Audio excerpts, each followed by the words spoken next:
কিয়ামতের ঘটনার উদ্বোধন হবে কিভাবে শোনেন। কিয়ামত হবে জুমাবারে, জুমার দিনে কিয়ামত হবে। কথা বুঝে থাকলে সকলে জবাব দিয়ে বলেন তো, যেই দিন কিয়ামত অনুষ্ঠিত হবে সেই দিন কোন দিন? সকলে বলেন কোন দিন?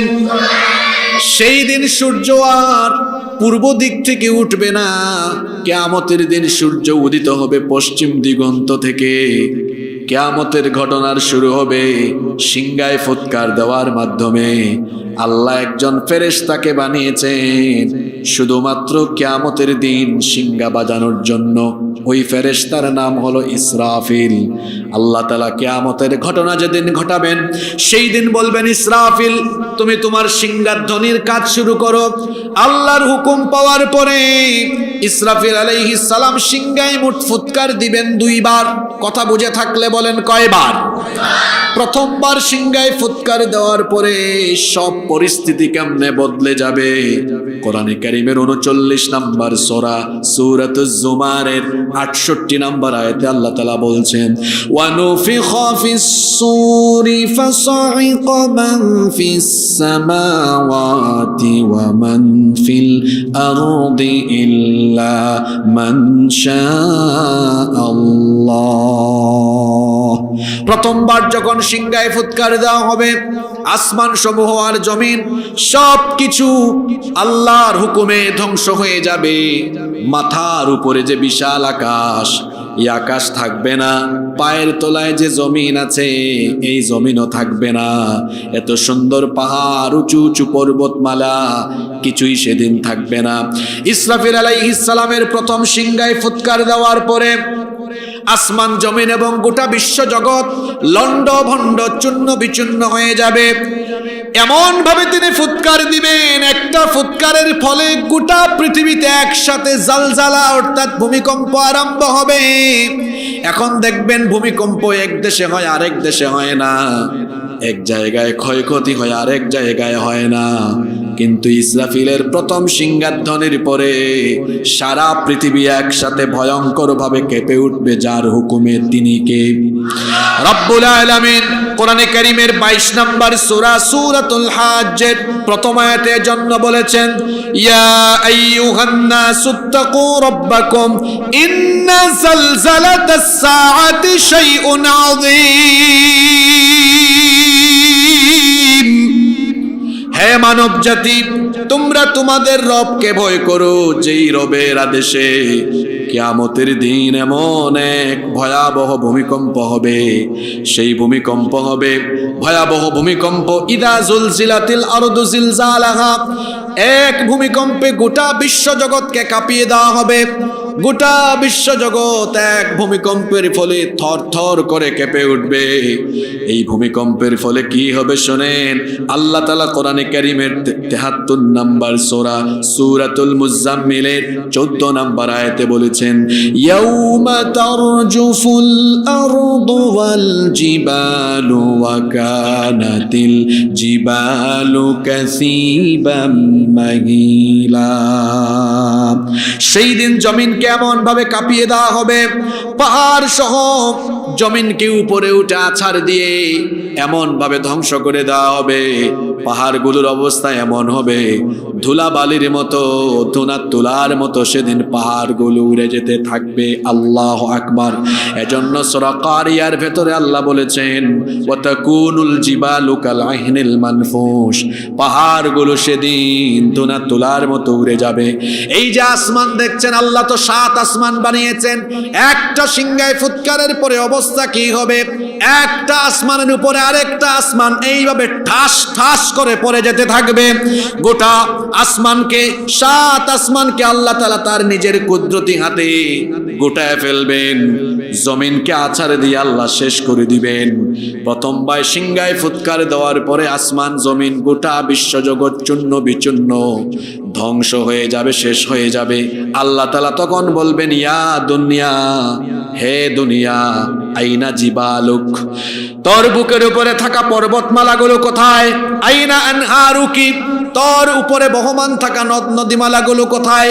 আইনাল মুতাকাব্বিরুন আইনাল জাব্বারুন, কোথায় সেই অহংকারীরা, কোথায় সেই স্বৈরাচারী দাম্ভিকেরা? আল্লাহ প্রশ্ন করবেন, কেউ তো তখন প্রশ্নের উত্তর দেওয়ার জন্য থাকবে না। আল্লাহ জিজ্ঞেস করবেন, লিমানিল মুলকুল ইয়াউম, আজকে রাজত্ব কার? আল্লাহ প্রশ্ন করে নিজেই জবাব দিবেন, লিল্লাহিল ওয়াহিদিল কাহার, আজকে কেবলমাত্র একজনের ক্ষমতা চলবে। গলার আওয়াজ বড় করে বলেন, তিনি কে? প্রথম সিঙ্গার ফুৎকারের পরে সবকিছু শেষ। আসমান জমিন এক কথায় গোটা বিশ্ব জগৎকে আল্লাহ ধ্বংস করে দিবেন। এরপরে আল্লাহ তাআলা ইসরাফিল আলাইহিস সালামকে বলবেন, ইসরাফিল তুমি এবার দ্বিতীয়বার সিঙ্গায় ফুৎকার দিয়ে তোমার দায়িত্ব শেষ করো। ইসরাফিল আলাইহিস সালাম এবার দ্বিতীয়বার সিঙ্গায় যখন ফুৎকার মারবেন, দ্বিতীয়বার সিঙ্গায় ফুৎকার দেওয়ার পরে পরিস্থিতি কি হবে? কোরআনে কারীমের 39 নম্বর সূরা সূরাতুজ জুমারের 68 নম্বর আয়াতে আল্লাহ বলছেন, সুম্মা নুফিখা ফীহি উখরা ফাইযা হুম কিয়ামুন ইয়ানযুরুন। অতঃপর যখন দ্বিতীয়বার সিংহায় ফুৎকার দেওয়া হবে, কবর থেকে মানুষ উঠে উঠে হাসরের ময়দানে গিয়ে সমবেত হবে। একটার পর একটা কবর খুলে যাবে, কবর থেকে মানুষ উঠবে। আহারে সেই বিভৎস কঠিন দিনের পরিস্থিতি শুনেন।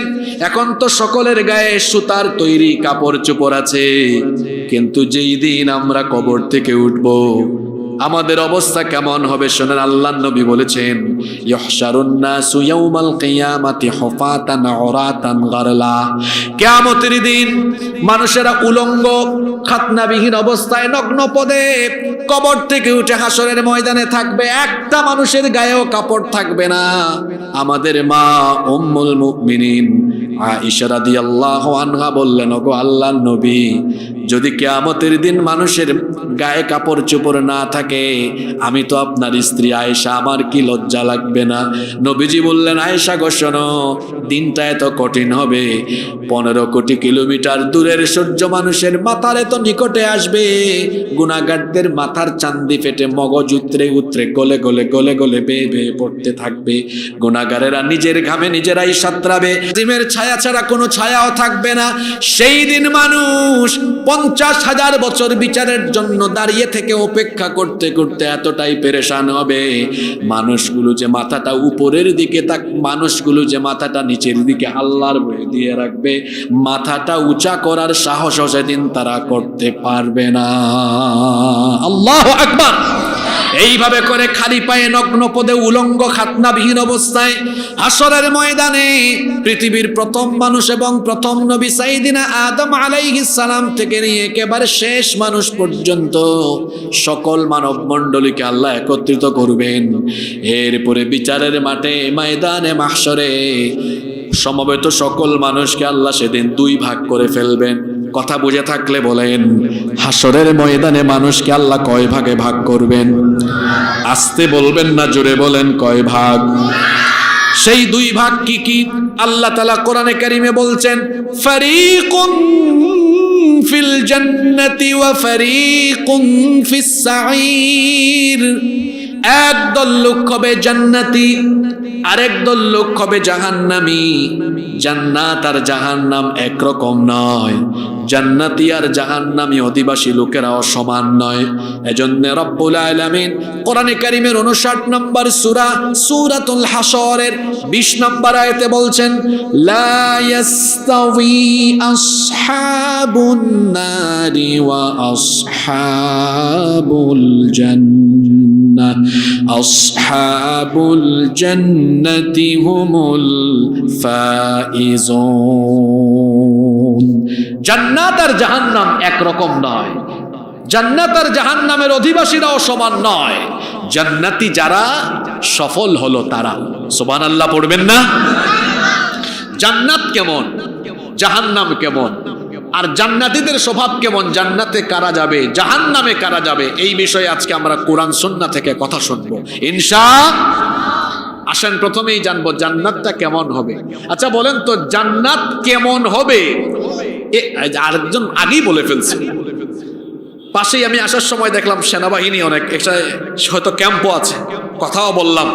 আমি এখানে আসতেছি তারা জানলেন, বললেন হুজুর অনেক ভিতরে যাচ্ছেন, এটা একেবারে বর্ডারের সাইড, অসুবিধা নাই, আমরাও সময় পেলে আসবো, একসাথে আবার যাব। আলহামদুলিল্লাহ পড়েন। তো বলছিলাম সেনাবাহিনীর কমান্ডার কমান্ড করার আগে যদি তার সৈন্যরা গিয়ে ঝাঁপিয়ে পড়ে, বিপদ আছে না নাই? তা আপনি আগে ভাগে জবাব দিয়েন না। একজন বলছে জান্নাত ভালো হবে, ঠিক আছে, কিন্তু ভালোর চাইতেও আরো ভালো আছে না নাই? আচ্ছা জান্নাত কেমন হবে এটা কি আমরা কল্পনা করতে পারবো? স্বাভাবিক দেশ থেকে বিদেশে আমরা সফরে গেলে অবাক হয়ে যাই, এত সুন্দর সুন্দর জায়গা।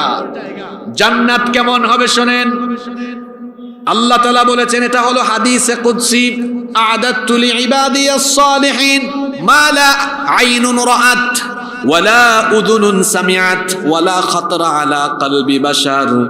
আমি আমার নেককার বান্দাদের জন্য জান্নাতকে কতটা ফ্যান্টাস্টিক, চমৎকার করে বানিয়েছি, এটা পৃথিবীর কোনো মানুষের কান সেই নিয়ামত কখনো শুনে নাই, এই সৌন্দর্য পৃথিবীর কোনো মানুষের চর্মচক্ষু কখনো দেখে নাই।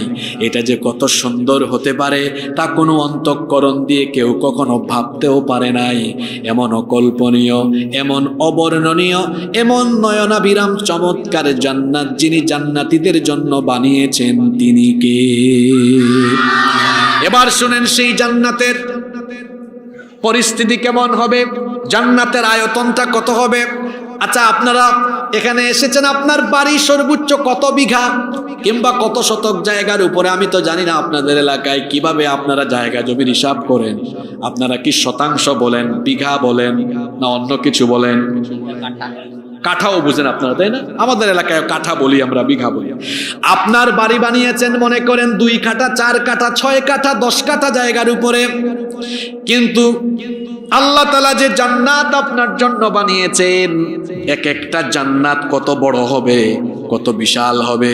আল্লাহ তাআলা কি বলছেন শোনেন, কোরআনে কারীমের 3 নম্বর সূরা, সূরা আলে ইমরানের 133 নম্বর আয়াতে আল্লাহ বলছেন, ওয়াসারিউ ইলা মাগফিরাতিন মির রাব্বিকুম ওয়া জান্নাতিন আরদুহাস সামাওয়াতু ওয়াল আরদু উইদ্দাত লিল মুত্তাকিন। তোমরা তোমাদের রবের ক্ষমা আর সেই জান্নাতের দিকে অগ্রসর হও, যেই জান্নাতকে আল্লাহ তাআলা তোমাদের জন্য 1টা 2টা আসমান নয়, 7 আসমান আর জমিন যত বড় তার চাইতেও এক একটা বড় বড় জান্নাত তোমাদের জন্য বানিয়েছেন কে? একেবারে লোয়ার ক্লাস, সর্বনিম্ন মর্যাদার জান্নাতে যিনি হবেন, লাস্টে ফাইনালি যে ব্যক্তি সবার শেষে জান্নাতে ঢুকবে, সর্বশেষ যে ব্যক্তি জান্নাতে যাবে, ওই ব্যক্তিকেও আল্লাহ কত বড় জান্নাত দিবেন শুনেন। তার মানে হলো ওই ব্যক্তির পরে আর কেউ জান্নাতে ঢুকবে। ওই রকম ব্যক্তি সম্পর্কে আল্লাহ নবী বলেছেন, একেবারে সর্বনিম্ন মর্যাদার জান্নাত কিংবা সর্বশেষ যে ব্যক্তি জান্নাতে ঢুকবে তাকেও আল্লাহ যে জান্নাতটা দিবেন, সেই জান্নাতটা এত বড় হবে। আল্লাহ নবী বলেছেন, সেই সর্বশেষ জান্নাতীকেও আল্লাহ তাআলা এই পৃথিবীর মতো 10টা পৃথিবীর সমান জান্নাতের মালিক আল্লাহ তাকে বানিয়ে দিবেন। একেবারে শেষ জান্নাতীর জান্নাতটাও কয়টা দুনিয়ার সমান? আপনারা ঘুমাই গেছেন নাকি গো? ঘুমিয়ে পড়েছেন তো কথা বলেন না কেন? সর্বনিম্ন মর্যাদার জান্নাত কয়টা দুনিয়ার সমান? জোরে বলেন কয়টা? আজকে আওয়াজ বেশি এদের। আপনারা খুশি না বেজার? চিন্তা করছেন অবস্থা, 10টা দুনিয়ার সমান। আচ্ছা আপনাদের বাসা বাড়ির দরজা, কপাট, এই যে দরজায় পাল্লা লাগাইছেন না, এটা 7 ফিট থাকে তাই তো? দরজা আমরা 7 ফিট দেই না? আর এটার ইয়ে থাকে কেমন? 3.5 ফিট থাকে তাই তো? তো ঘর যেমন দরজাও তেমন, কিন্তু জান্নাত তো সর্বনিম্নটাই হবে 10টা দুনিয়ার সমান। তো পাল্লা কি 7 ফুট আর এই 3.5 ফুট হইলে হবে? তাইলে এই জান্নাতের দরজাটা কত বড় শুনবেন শুনবেন। আল্লাহ নবী বলেছেন, জান্নাতের এক একটা কপাট, এক একটা দরজা হবে সৌদি আরবের মক্কা শহর থেকে বাহরাইনের 1000 শহরের দূরত্বের সমান। গুগল ম্যাপে দেখবেন এই 2 শহরের দূরত্ব হচ্ছে কত? এই 2 শহরের দূরত্ব হচ্ছে প্রায় 1500 কিলোমিটারের চাইতে বেশি। তার মানে এক একটা কপাটই হবে 1500 কিলোমিটারের চাইতে বেশি প্রশস্ত। আল্লাহু আকবার! চিন্তা করেছেন সেই জান্নাত কেমন? এখানে এত মানুষ হয়েছে তো মানুষের গরম লাগতেছে, জান্নাতে কিন্তু আপনাদের গরম লাগবে না। আবার কিছুদিন পরে শীতকাল আসতেছে, শীত লাগে, মাহফিলে গেলে শুধু কুয়াশা আর কুয়াশা। জান্নাতে যদি ঠান্ডা থাকে আপনাদের কষ্ট হবে, যদি গরম থাকে তাও কষ্ট হবে। এই জন্য গোটা জান্নাতকে আল্লাহ কেমন করে তৈরি করেছেন শোনেন। আল্লাহ তাআলা বলছেন লা ইয়ারাউনা ফিহা শামসান ওয়ালা জামহারিরা। কোরআনে কারীমের ৭৬ নম্বর সূরা সূরাতুদ দাহারের ১৩ নম্বর আয়াত। আল্লাহ বলেছেন এটা এত চমৎকার, পরিবেশের দিক থেকে এত আকর্ষণীয়, সেখানে সূর্যের কোনো প্রচন্ড তাপও থাকবে না, প্রচন্ড শৈত্যপ্রবাহ বা ঠান্ডাও থাকবে না। অর্থাৎ গোটা জান্নাতকে আল্লাহ তাআলা নাতিশীতোষ্ণ আবহাওয়ার মধ্যে প্রস্তুত রেখেছেন। শীতও নাই, গরমও নাই। সুবহানাল্লাহ কি বাড়ি গিয়ে বলবেন নাকি? এই জান্নাতটা হলো এমন, আল্লাহ তাআলা সূরা দাহরের ২০ নম্বর আয়াতে বলেছেন ওয়া ইযা রাআইতা সুম্মা রাআইতা নাঈমান ওয়া মুলকান কাবীরা। যেদিকেই তোমার চক্ষু যাবে শুধু তুমি আল্লাহর নেয়ামত দেখবে। নেয়ামতে নেয়ামতে ভরপুর করে রেখেছেন জান্নাতকে কে? আরো জোরে বলেন কে? জান্নাতের আয়তন জানলাম, বিশালতা জানলাম। এবার আসেন তো জান্নাত যেটা আল্লাহ আমাদের জন্য বানিয়েছেন, তার প্রাসাদ, বালাখানা, অট্টালিকা, বিল্ডিং গুলো কেমন হবে? আমাদের দেশের ঢাকা শহরের বিল্ডিং এর মতো কি জান্নাতের বিল্ডিং হবে নাকি? তাহলে কি লন্ডন, আমেরিকা, ইউরোপ কিংবা সুইজারল্যান্ড বা পৃথিবীর সুন্দর সুন্দর দেশের বিল্ডিং এর মতো জান্নাতের বিল্ডিং হবে নাকি? তাহলে জান্নাতের সেই বিল্ডিং গুলো কেমন হবে শোনেন। আল্লাহ বলেছেন, আল্লাহর নবী বলেছেন লিবনাতুম মিন ফিদ্দাহ ওয়া লিবনাতুম মিন যাহাব ওয়া মিলাতুহাল মিসকুল আযফার ওয়া হাসবাউহাল লুলু ওয়াল ইয়াকুত ওয়া তুরবাতুহাজ জাফরান। জান্নাতের বিল্ডিং গুলোর যে দেয়াল আছে, এই দেয়ালের মধ্যে স্বর্ণ আর রৌপ্যের ইটের গাঁথনি দিয়ে দেয়ালকে প্রস্তুত করা হয়েছে। সুবহানাল্লাহ। আবার সিমেন্ট আর বালু হচ্ছে মেশকের সুগন্ধি যুক্ত। আর যে ফ্লোর আছে জান্নাতের ফ্লোরে ইটালিয়ান কোনো টাইলস নয়, আল্লাহ বলেছেন জাফরান দিয়ে ফ্লোর গুলোকে প্রস্তুত করা হয়েছে। কি চমৎকার, কতটা অ্যাট্রাকটিভ, কতটা অ্যামেজিং হবে মানুষ কল্পনাও করতে পারবে না। আল্লাহু আকবার। এই হলো জান্নাতের সৌন্দর্য। জান্নাতীরা যখন জান্নাতে ঢুকবে, সবুজ সবুজ গালিচার মধ্যে সুউচ্চ আসনে হেলান দিয়ে দিয়ে জান্নাতের সৌন্দর্য তারা অবলোকন করবে। চতুর্দিকে সৌন্দর্য, সেখানে ঝর্ণাধারা বহমান থাকবে, চতুর্দিকে শুধু নিয়ামত আর নিয়ামত থাকবে।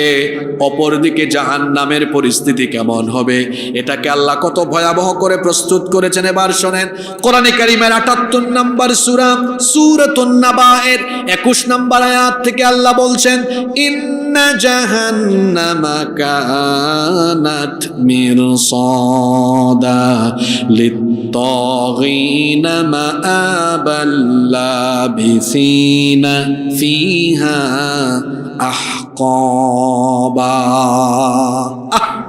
নামাজ কিভাবে ছাড়েন আমাকে বলেন? সুদ, ঘুষ, অন্যায়, অপরাধ, জুলুম, পাপ কিভাবে করেন? এই জাহান্নাম কত ভয়ঙ্কর চিন্তা করেন। আল্লাহ বলেছেন ইন্না জাহান্নামা কানাত মিরসাদা। নিশ্চয়ই জাহান্নাম একটা ভয়ঙ্কর ঘাঁটি, একটা বিরাট ফাঁদ। লিত্তাগিনা মাআবা। এখানে কারা যাবে? যারা আল্লাহর দেওয়া সীমাকে ক্রস করে সীমা লঙ্ঘনকারী হয়, আল্লাহর বিধানের বিপরীত জীবন যাপন করে, এটা হলো তাদের আবাসস্থল।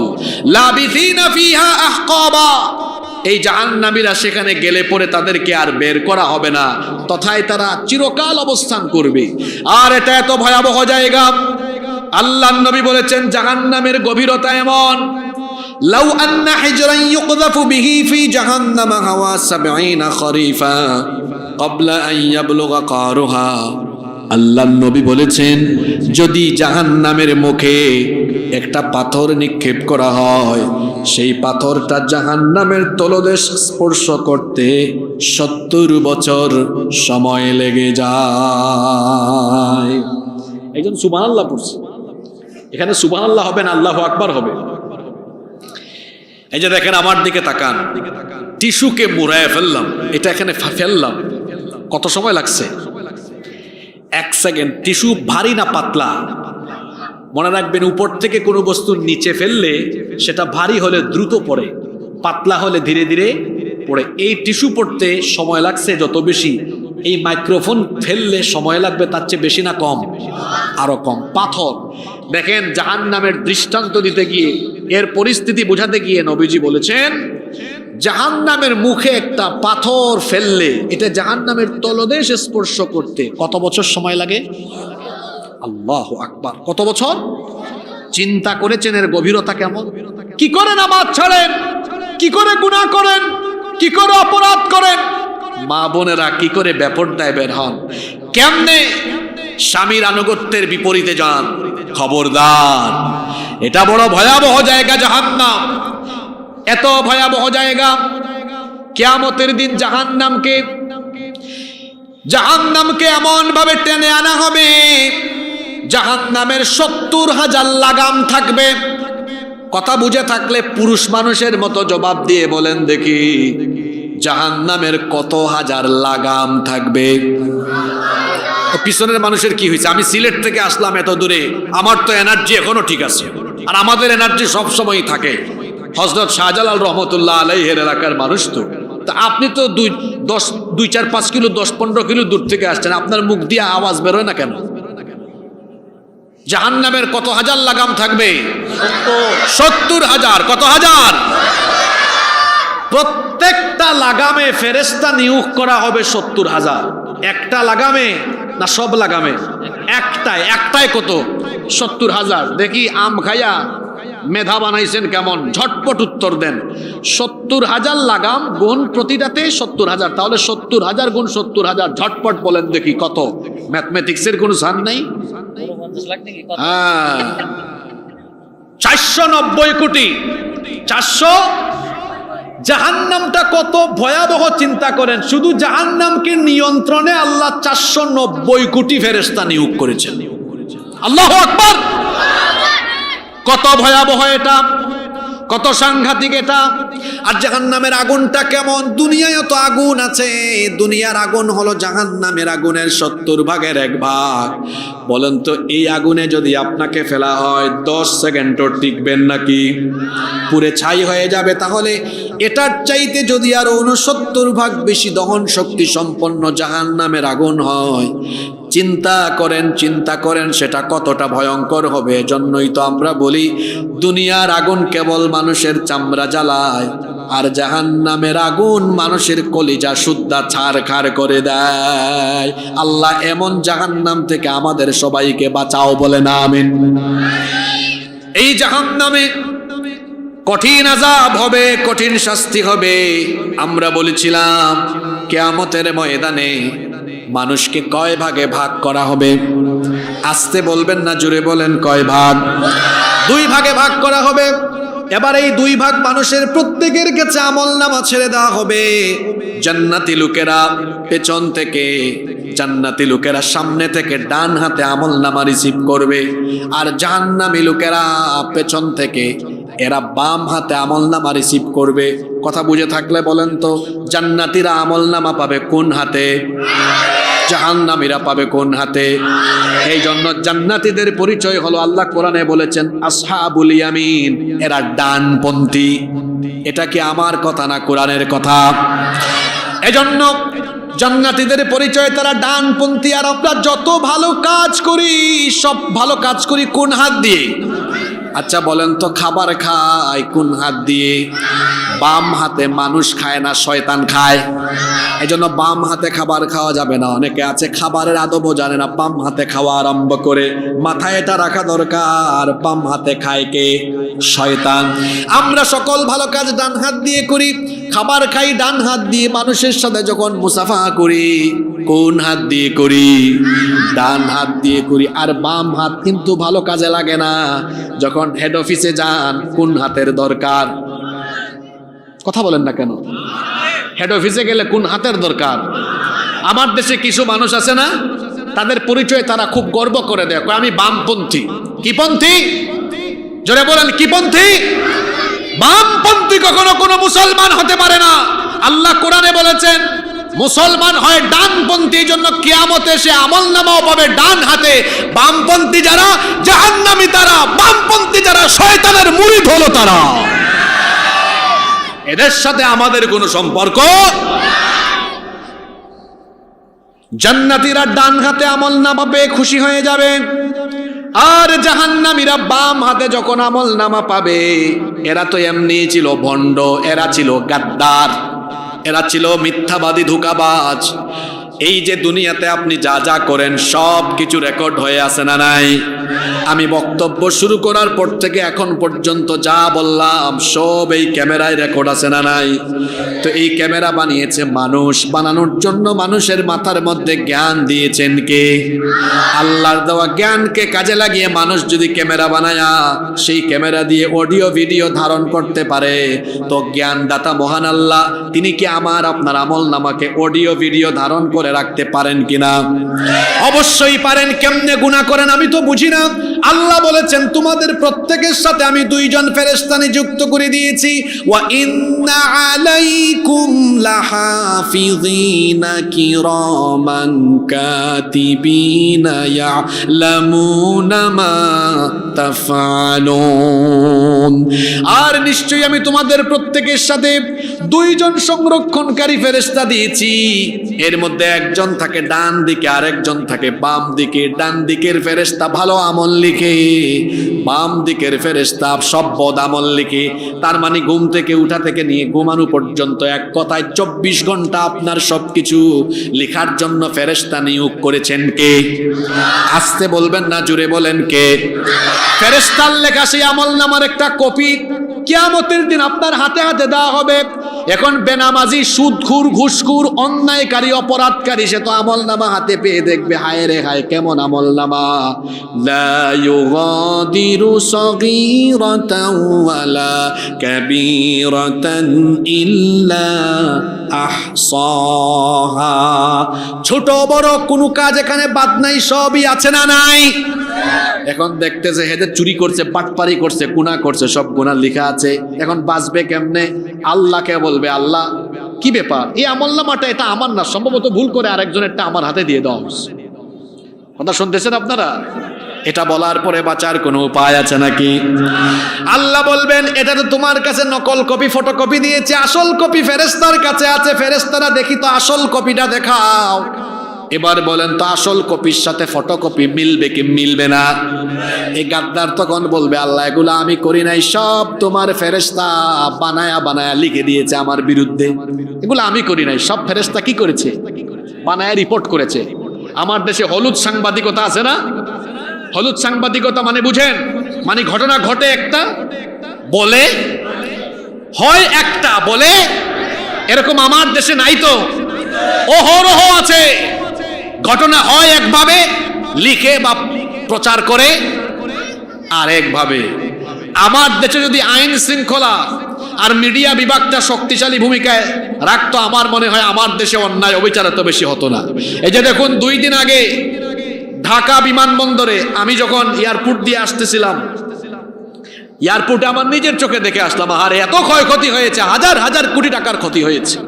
কত মানুষ এখন পথে বসে যাবে, কত মানুষ পথে বসে যাবে, দেশের কত বড় ক্ষতি হয়ে গেল।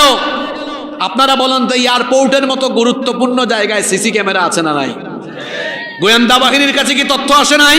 আর তাছাড়া আগুন কি শুরু থেকেই বড় হয়ে লাগে, না আগে অল্প জায়গায় আগুন লাগে? তো এয়ারপোর্টের মতো গুরুত্বপূর্ণ স্থাপনায় সেখানে ফায়ার সার্ভিস কিংবা যারা পানি দিয়ে আগুন নিয়ন্ত্রণ করে তাদেরকে আসতে এত লেট হয় কেন? একটা ভিডিও কিন্তু ভাইরাল হয়েছে, আপনারা দেখছেন কিনা? কয় স্যার আমরা সেফ জায়গায় আছি। এই উপরের স্যার কারা? এই উপরের স্যার বা কারা? আর কাদেরই হুকুমে বা দেশে অস্থিতিশীল পরিস্থিতি তৈরি করা হয়, এটা আইন শৃঙ্খলা বাহিনীকে অবশ্যই খুঁজে বের করতে হবে, অবশ্যই খুঁজে বের করতে হবে। এর প্রভাব কি পড়তে পারে জানেন? এমনি আমার দেশের গরিব মানুষ খাইতে পারে না, এর প্রভাব পড়তে পারে এবং আগামীতে নিত্য প্রয়োজনীয় পণ্যের দাম আরো বাড়তে পারে। আগুন কি এক জায়গায় লাগছে? দেখেন মিরপুরে আগুন লেগেছে, এর আগে চট্টগ্রামে ইপিজেটে আগুন লেগেছে, তার মানে আগুন সন্ত্রাসী, এরা সব একই সুতায় গাঁথা। এদেরকে খুঁজে বের করে অবশ্যই দৃষ্টান্তমূলক শাস্তির আওতায় আনতে হবে। সম্মানিত উপস্থিতি, আমি বলছিলাম জাহান্নামীরা হাতে আমলনামা দেখবে, দেখে বলবে আল্লাহ এটা আমার না। আল্লাহ ফেরেশতাকে আসল কপি এনে দেখবেন, এটা আসলই কার, তার। এবার বলবে এইগুলো আমি করি নাই, সব ফেরেশতা কি করেছে, বানাই বানাই লিখেছে। এবার আল্লাহ প্রমাণ করতে পারবেন না? জোরে বলেন পারবেন কিনা? ওয়া কুল্লু ইনসানিন আলজামনাহু তাইরাহু ফি উনুকিহি, আল্লাহ কোরআনে বলেছেন সকলের এই যে ঘাড়ের মধ্যে রেকর্ডার ঝুলাইয়া দিয়েছি, যা করো বলো সব রেকর্ড হয়ে আছে। আল্লাহর দেওয়া জ্ঞান ব্যবহার করে ক্যামেরা বানাইছে। আল্লাহ বুঝি আমার আপনার সব কর্মকাণ্ড অডিও ভিডিও রাখতে পারেন না? জোরে বলেন পারেন কিনা? আল্লাহ বলবেন এই বেঈমানের, এই গাদ্দারের, এই জাহান্নামীর সারা জীবনের আমলনামা এবার হাসরের মাঠে সবার সামনে ভিডিও ফাঁস করো। লজ্জায় পড়ে যাবে, দেখবে রাতের বেলা কোন আকাম করছে আর দিনের বেলা কোন আকাম করছে, সব আকাম ফাঁস হয়ে যাবে। এবার বলেন তো আর তার বাঁচার উপায় আছে? কিন্তু এরপরে বলবে আল্লাহ এটা অরিজিনাল ভিডিও না, এটা এডিট হয়ে গেছে।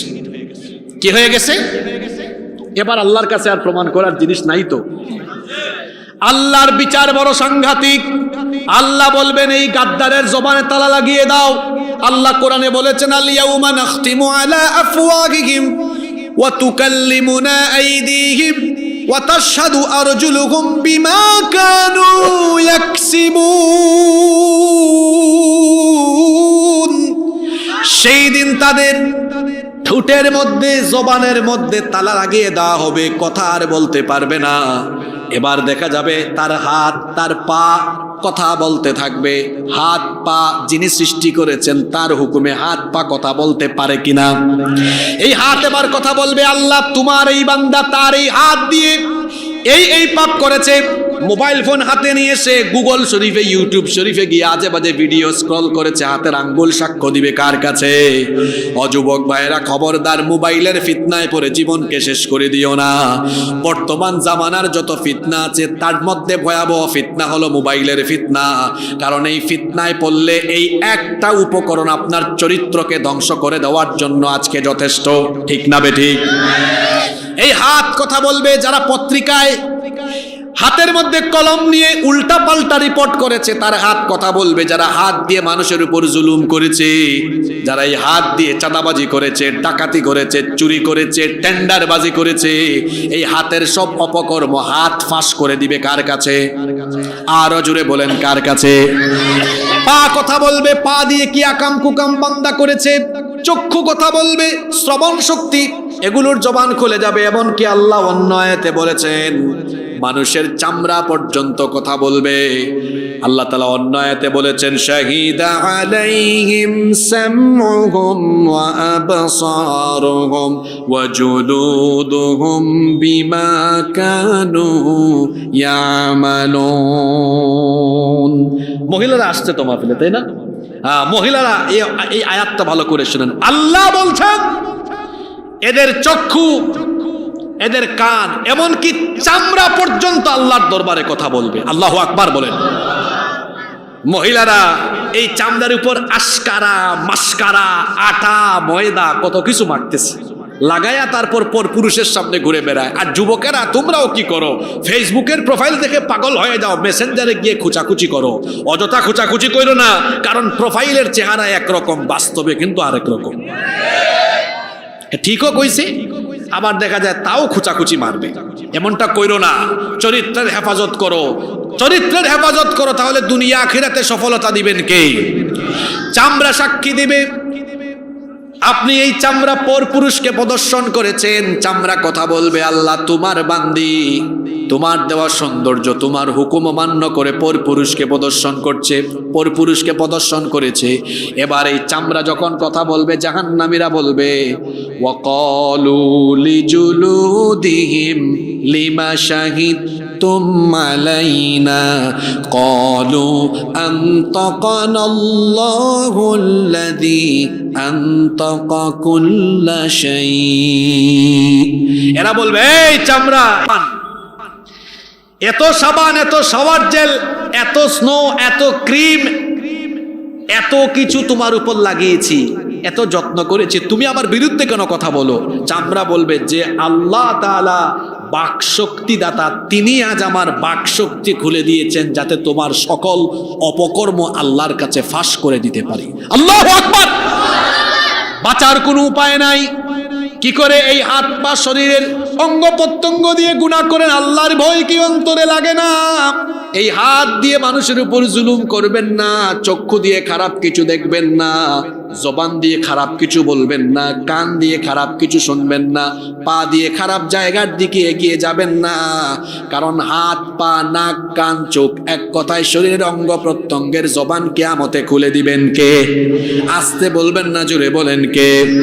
এই জাহান্নামী গাদ্দার, সে যখন কোনোভাবেই যখন চেষ্টা করেও বাঁচতে পারবে না, এবার সে বুঝে যাবে আজ আমার বাঁচার কোনো উপায় নাই। আল্লাহ তখন ফেরেশতাকে বলবেন, এটারে ধর, এই জাহান্নামী গাদ্দারটাকে ধর। ধরার পরে ডান্ডা বেরি লাগা, শিকল পরা। কত গজ লম্বা শিকল? আল্লাহ কোরআনে বলেছেন, সুম্মা ফি সিলসিলাতিন যারউহা ৭০ দিরাআন ফাসলুকু। ৭০ গজ লম্বা শিকল দিয়ে এই পাপী, এই গুনাহগার, এই জাহান্নামীকে বাঁধো। টেনে হিচড়ে জাহান্নামে ফেলো। এই গাদ্দারকে যখন জাহান্নামে নিয়ে যাওয়া হবে, জাহান্নামের দারোয়ান ফেরেশতা বলবেন, থামো তো, একটু দেখি এর সাথে কথা বলি। জাহান্নামের ফেরেশতা তখন এই জাহান্নামী পাপী, এই জাহান্নামী গাদ্দারকে কি বলবে শোনেন। আল্লাহ তাআলা কোরআনে কারিমে সেটা উঠায় দিয়েছেন। তারা তখন জিজ্ঞেস করবে, ওয়াকালা লাহুম খাযানাতুহা আলাম ইয়াতিকুম রুসুলুম মিনকুম ইয়াতলুনা আলাইকুম আয়াতি ربكم وينذرونكم لقاء يومكم هذا। জাহান্নামী দারোয়ান ফেরেশতা বলবে, এই গাদ্দার দাঁড়া, তুই জাহান্নামে আসছত কেন? আলাম ইয়াতিকুম রাসূলুম মিনকুম, তোদের কাছে কি কোনো রাসূল যান নাই? ইয়াতলুনা আলাইকুম আয়াতি রাব্বিকুম ওয়া ইউনযিরুনাকুম লিকা ইয়াউমিকুম হাদা। আল্লাহর কোরআন শোনায়া তারা কি তোদেরকে জাহান্নাম সম্পর্কে সতর্ক করেন নাই? তোদের কাছে কি কোনো অন্য আয়াতে এসেছে, অন্য সূরায় কোনো সতর্ককারী, অর্থাৎ আলেম উলামা, নবী রাসূল কিংবা আলেম উলামা কেউ কি তোদেরকে সতর্ক করে নাই? এরা তখন বলবে, বালা। এখানে আলেম যারা আছেন তারা জানেন, নাম শব্দের অর্থ হ্যাঁ, আর বালা মানে হলো অবশ্যই। জাহান্নামীগুলো তাকিদ দিয়ে বলবে, জবাবে বলবে, বালা, অবশ্যই এসেছেন। জাহান্নামীদেরকে তখন ফেরেশতা বলবেন, যদি তোদের কাছে সত্যি সত্যি অবশ্যই নবী রাসূল এবং আলেম উলামারা গিয়ে সতর্ক করে থাকেন, তাহলে তোরা তাদের সতর্কতার বাণী শুনে কি করেছিলে? এই যে তোদের এলাকায় হাসিবুর রহমান হুজুর গেল, জাহান্নাম নিয়ে এত কিছু বুঝাইলো, বুঝানোর পরে তোরা কি করেছিলে? কিংবা জাহান্নামীদেরকে প্রশ্ন করা হবে, শোনার পরে তোরা কি করেছিলে? জাহান্নামীগুলো জবাব দিবে, ফাকাযযাবনা ওয়া কুলনা মা নাযালাল্লাহু মিন শাই। আমরা এগুলোকে মিথ্যা ভেবেছি, মিথ্যা মনে করেছি। আমরা মনে করেছি আল্লাহ এমন কিছুই নাজিল করেননি। যারা বলছে আমাদেরকে কোরআনের এমন আয়াত, আমরা মনে করি আল্লাহ সব কোনো আয়াত নাজিল করেননি। আমরা বিশ্বাস করতাম না, এগুলো মিথ্যা মনে করতাম। শুধু তাই নয়, ইন আনতুম ইল্লা ফি দালালিন কাবীর, যারা আমাদেরকে সতর্ক করত আমরা উল্টা তাদেরকে পথভ্রষ্ট বলতাম। আপনারা দেখেন না, বাংলাদেশে আমরা যখন কোনো অন্যায়, জুলুম কিংবা যে কোনো অনৈতিক বিষয়ের প্রতিবাদ করি, কোরআন সুন্নাহ ভিত্তিক সত্য কথা বলি, তখন এক গোষ্ঠী আছে তাদের ভালো লাগে না, তখন হুজুরদেরকে তারা ইচ্ছে করে মৌলবাদী আর ধর্ম ব্যবসায়ী বলে গালিগালাজ করে। ধর্ম ব্যবসায়ীর সংজ্ঞা আপনাদেরকে আজকে দিয়ে যাই। বলেন তো বাংলাদেশে কি, আপনি আমাকে বলেন বা কোনো আলেমকে বলেন, কিছু টাকা দিয়ে যদি বলেন হুজুর জুব্বা টুব্বা খুলেন, দাড়ি কামাইয়া আগামীকাল থেকে চলাফেরা করেন, আপনারে ভোট দিয়ে দিব, কেউ এটা করবে? কোনো আলেম এটা করবে? যদি বলেন করবে? আমি আমার কথা বলি, সেই যে 18-20 বছর আগে জুব্বা ধরলাম, এখনো তো আছে। দাড়ি যখন রাখলাম, আলিমে পড়া থেকে এখনো তো আছে। কই জুব্বাও তো খুললাম না, ক্লিন শেভও তো করলাম না, সুরত তো পাল্টাইলাম না। কিন্তু আমাদেরকে যারা ধর্ম ব্যবসায়ী বলে, আলেমদেরকে যারা ধর্ম ব্যবসায়ী বলে, দেখবেন এরা সিজনে সিজনে সুরত পাল্টায়। আপনি দেখবেন সে তার নিজের স্বার্থে শার্ট খুলে পাঞ্জাবি পায়জামা পরতে পারে, সে তার স্বার্থের জন্য প্রয়োজনে টুপি লাগাতে পারে, সে তার স্বার্থের জন্য প্রয়োজনে মন্দিরে গিয়ে মাথার মধ্যে লাল কি জানি দে ওইটা দিতে পারে, রাম রাম নম নম করতে পারে, সে তার স্বার্থের জন্য ক্লিন শেভ থেকে দাড়িও রাখতে পারে। যারা এইভাবে স্বার্থের জন্য চেহারা সুরত পাল্টায় তারা হলো প্রকৃত ধর্ম ব্যবসায়ী। আমরা তো কখনো সুরত পাল্টাই না, আমাদের সুরত আগে যা এখনো, আমরা কথার ধরনও পাল্টাই না। সব সময় সত্যের পক্ষে আমরা সুস্পষ্ট ভাষায় কথা বলি, আমরা বলেও যাব ইনশাআল্লাহ। সম্মানিত উপস্থিতি, আমি বলছিলাম এরা বলবে আমাদেরকে সতর্ক করা হয়েছিল, কিন্তু আমরা তো তাদের কথা শুনি নাই। বলা হবে কিলা দুখুলু আবওয়াবা জাহান্নাম, এই গাদ্দারদের জন্য জাহান্নামের ডোর ওপেন করো, জাহান্নামের দরজা ওপেন করে দাও, তাদেরকে জাহান্নামে ঢুকিয়ে দেওয়া হবে। জাহান্নামে ঢুকানোর সময় বলা হবে তাদেরকে জাহান্নামের পোশাক পরাও। জাহান্নামের কি কষ্ট হচ্ছে নাকি আপনাদের? জবাব দেন না কেন? জাহান্নামে কি পরানো হবে? এইরকম আরামদায়ক পোশাক নাকি? তো জাহান্নামের পোশাকটা কেমন হবে শোনেন। আল্লাহ বলছেন ফাল্লাযীনা কাফারু কুত্তিআত লাহুম সিয়াবুম মিন নার, আগুনের তৈরি পোশাক। কথা বুঝে থাকলে জুড়ে বলেন কিসের তৈরি? এখন আপনাদের গায়ে কিসের তৈরি পোশাক? সুতার তৈরি। কিন্তু জাহান্নামীদের পোশাক হবে কিসের তৈরি? বলেন তো দেখি। আগুনের তৈরি পোশাক পরালে চামড়া থাকবে না জ্বলে যাবে? তো জাহান্নামীরা ভাববে একবার জ্বলে গেছে শেষ, আল্লাহর শাস্তি দিবেন না। এত সোজা নয়। আল্লাহ অন্য আয়াতে বলেছেন কুল্লামা নাদিজাত জুলুদুহুম বাদদালনাহুম জুলুদান গায়রাহা লিয়াযুকুল আযাব। চামড়া যখন পুড়ে যাবে, জ্বলে যাবে, সেখানে আবার নতুন চামড়া লাগিয়ে দেওয়া হবে। এইভাবে করে শাস্তির পর শাস্তি চলতে থাকবে। শুধু তাই নয়, আল্লাহ তাআলা আরো বলেছেন ইউসাব্বু মিন ফাওকি রুউসিহিমুল হামিম, তার মাথার উপর থেকে জাহান্নামের ফুটন্ত গরম পানি ঢেলে দেওয়া হবে, যার ফলে তার শরীরের চামড়া তো জ্বলবেই, তার পাশাপাশি আল্লাহ বলেছেন ইউসহারু বিহি মা ফি বুতুনিহিম ওয়াল জুলুদ, পেটের ভিতরের নাড়ি ভুঁড়ি পর্যন্ত সব কিছু জ্বলে পুড়ে ছারখার হয়ে যাবে। শুধু তাই নয়, আল্লাহ বলেছেন ওয়ালাহুম মাকামিউ মিন হাদিদ, লোহার তৈরি ডান্ডা বা মুগুর। আপনারা আপনাদের এলাকায় লাঠিকে কি বলেন?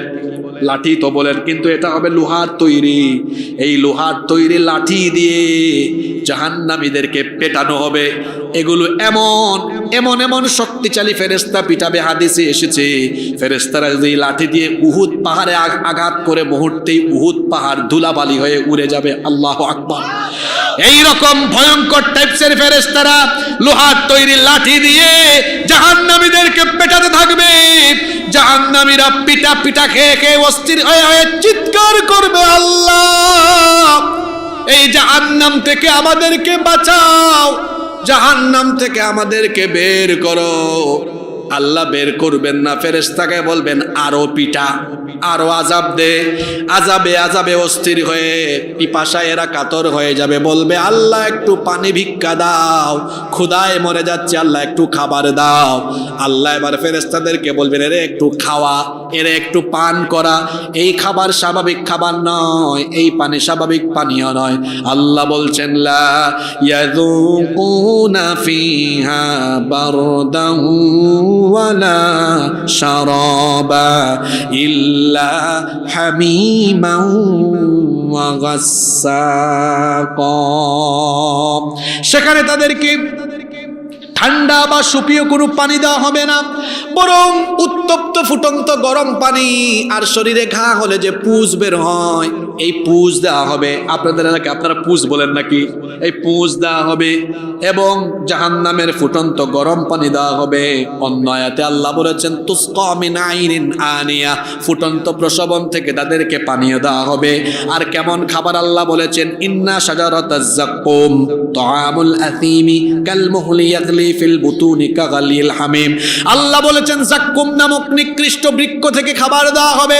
এটা খেলে পরে উদর একদম উপরের দিকে উঠে যেতে থাকবে, এমন অবস্থা হবে। আবার অন্য আয়াতে আল্লাহ বলেছেন এদেরকে এমন এমন খাবার দেওয়া হবে যেটা খেলে পরে তাদের গলায় আটকে যাবে। কাঁটাযুক্ত ঘাস দেওয়া হবে।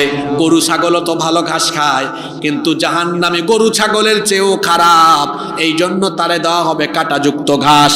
এই খাবার তার পুষ্টিও যোগাবে না, লা ইউসমিনু ওয়ালা ইউগনি মিন জু, তার ক্ষুধা নিবারণ করবে না, এমনকি তার পুষ্টিও নিবারণ হবে না।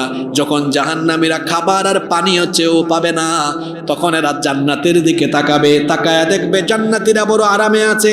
আরামে এসে তারা বিভিন্ন ধরনের খাবার দাবার, পানীয় আর রিজিক পাচ্ছে। তখন জাহান্নামীরা জান্নাতীদের কাছে সেদিন ভিক্ষা চাইতে যাবে। তারা সেদিন জাহান্নামীরা জান্নাতীদেরকে গিয়ে কি বলবে?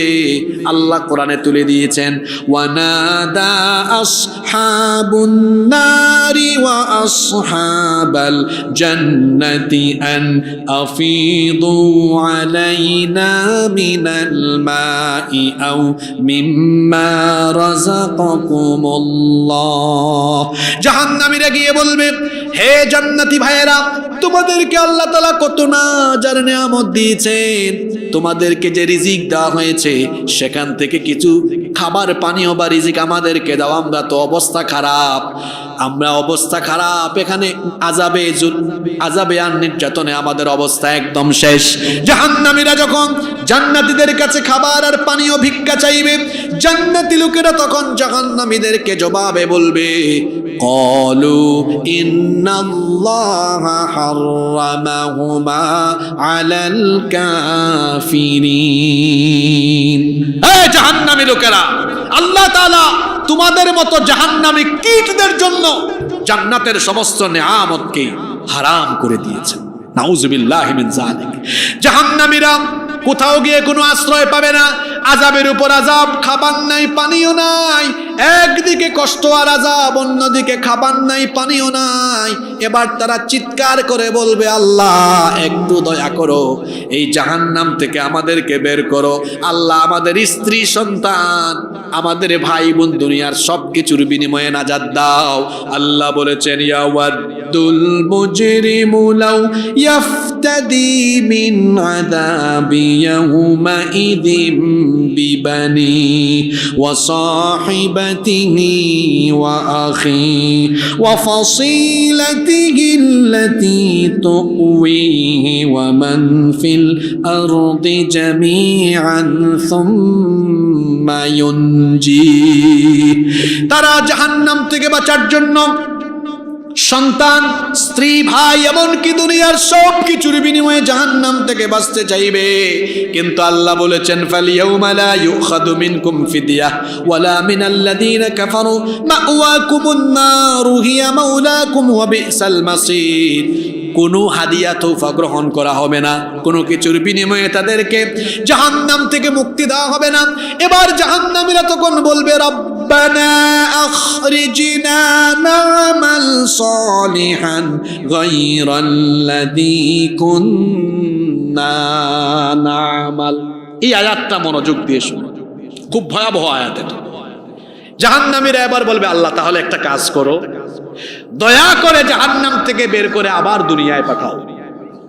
এবার যদি দুনিয়ায় পাঠাও আর গুনাহ করব না, আর নামাজ ছাড়বো না, আর পাপই করব না। আল্লাহ বলবেন এই বাটপার, আওয়ালাম নুআম্মিরকুম, তোরে কি আমি হায়াত দেই নাই? আওয়ালাম নুআম্মিরকুম, তোমাকে কি আমি জীবন দেই নাই? এত লম্বা হায়াত, 25, 26 বছর, 30, 40, 50, 60, 70, 80 বছর হায়াত পেয়েও তুমি আমার ইবাদত করো নাই। এখন বলতেছ আল্লাহ আবার পাঠাও। তোরে আবার পাঠাইলে তুই যে কি করবি এটা আমি ভালো করেই জানি। যে সময় চলে যায় এই সময় ফিরে আসে না ভাই।